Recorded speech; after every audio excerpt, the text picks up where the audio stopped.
Assalamualaikum warahmatullahi wabarakatuh. Kami dari kelompok 10 ingin menyampaikan live report di Taman Bentul, Kota Malang. Ikuti keseruan kami, jangan mana-mana.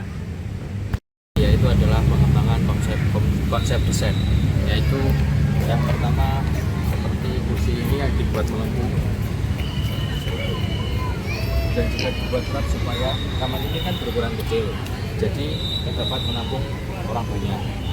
Seperti ini buat 3 berat. Terus yang kedua yaitu pada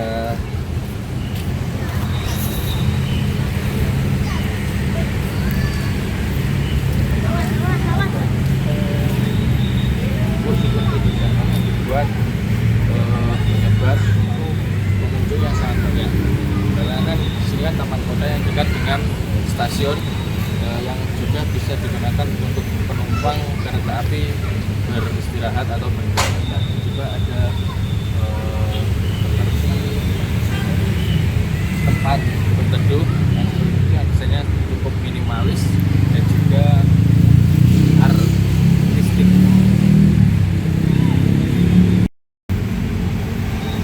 Dan kali ini saya akan menjelaskan tentang hubungan manusia dan arsitektur, mencakupi interaksi antara desain bangunan dan pengalaman pengguna.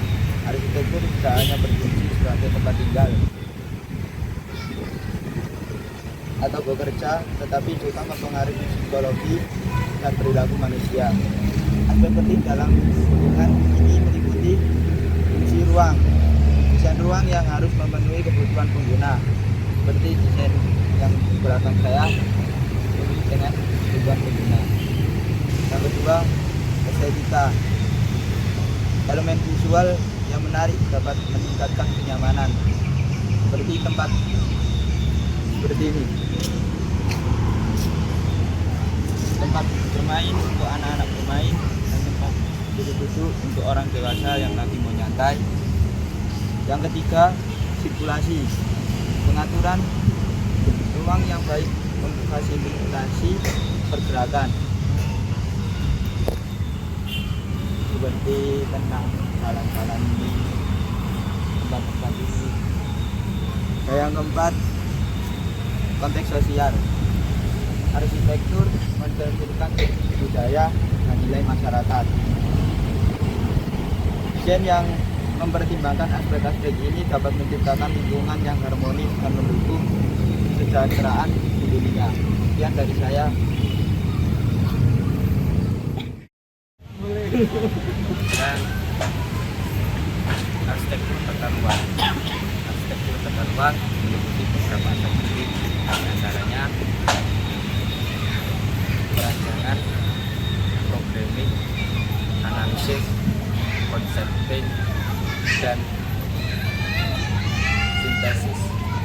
Yang pertama, programming. Programming merupakan proses mengumpulkan data dan menentukan tujuan proyek itu dibuat. Yang selanjutnya, analisis. Analisis berfungsi untuk menganalisis hubungan antara manusia dengan lingkungan. Yang mana di sini dapat kita lihat bahwasanya taman ini dibuat untuk sebagai sarana bagi mulai dari anak kecil hingga orang-orang dewasa.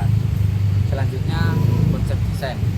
Konsep desain berkaitan dengan pengembangan gagasan berdasarkan analisis yang dilakukan, meliputi zonasi, sirkulasi, dan pemilihan. Hal ini berkaitan erat dengan RAB yang akan diadakan, karena taman ini dibuat berdasarkan material yang kita pilih.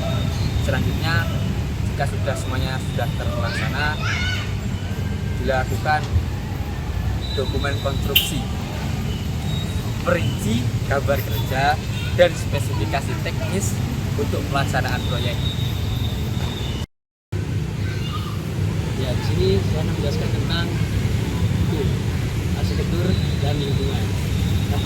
Dalam materi ini ada 3 aspek, yaitu yang pertama ada respon terhadap iklim, yang kedua ada keterlibatan sosial, yang ketiga ada integrasi alam.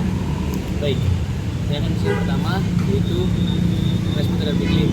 Dalam konsep bangunan itu harus sesuai mengkondisikan dengan iklim yang ada seperti setempatnya. Contoh seperti bangunan bangku itu ketika panas dia tetap menaungi orang-orang yang di bawahnya, dan ketika hujan dia masih bisa menaungi orang-orang yang beristirahat di bawahnya. Yang kedua ada keterlibatan sosial, yaitu di mana konsep bangunan itu bisa menyesuaikan dengan kebutuhan manusia. Contohnya seperti bangku duduk yang ada di sebelah sini bisa digunakan untuk orang-orang istirahat, dan ini juga ada area untuk anak-anak bermain. Jadi di mana anak-anak bisa bermain tanpa hambatan kamu. Nah, yang ketiga ada integrasi alam, yaitu di mana konsep arsitektural itu harus menyesuaikan dengan kondisi alam sekitarnya dengan mengabaikan cahaya matahari dan sirkulasi udara yang baik. Contohnya seperti di bangunan belakang ini, ya itu sudah sesuai karena ketika matahari tetap menaungi orang bawahnya dan angin tetap bisa mengalirkan angin udara tetap bisa tersalur sebagaimana semestinya. Cukup sekian dari kami. Assalamualaikum warahmatullahi wabarakatuh.